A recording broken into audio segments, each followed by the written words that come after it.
கோலி talk Kollywood news. வதந்தி பரப்பி என் இமேஜை கெடுக்கிறாங்க ஆர்யா எரிச்சல். படப்பிடிப்பு தளத்துல நடிகைங்க கூட கொஞ்ச நேரம் கடலை போட்டாலே ஆர்யா அவரை பிக்கப் பண்றாருன்னு சொல்றாங்க. நல்லா பழகிய நடிகைங்களை வீட்டுக்கு அழைச்சிட்டு போய் ஒரு நாள் பிரியாணி விருந்து கொடுத்தா லவ் பண்றாருன்னு சொல்றாங்க. இப்படி யார்கிட்ட நான் பேசினாலும் பழகினாலும் அதுக்கு கண்ணு காது மூக்கு வச்சு வதந்தி பரப்பினாதான் நான் என்ன செய்யறதுன்னு எக்கச்சக்கமா புலம்புறாரு ஆர்யா. அதிலும் சமீப காலமா நயன்தாராவுக்கு அவர் நேரடியா சிபாரிசு செஞ்சுட்டு வராருன்னு சொன்னவங்க இப்போ ஆரம்பம் படத்துக்கு அப்புறம் டாப்ஸிக்கு சிபாரிசு செஞ்சுட்டு வரதா சொல்றாங்க.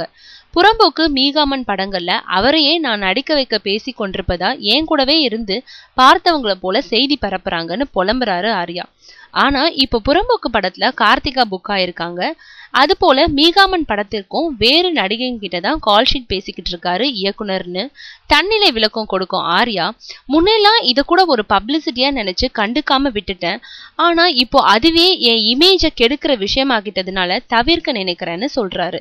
தன்னை பற்றி வீண் வதந்தி பரப்பும் சில கோலிவுட் ஆசாமிங்க கிட்ட என்ன பத்தி மேடைகள்ல வெட்டி கதை பேசுறதை விட்டுட்டு உங்க வேலையை மட்டும் பாருங்கன்னு சொல்லி பல்ல நர நரன்னு கடிக்கிறாரா நம்ம ஆர்யா.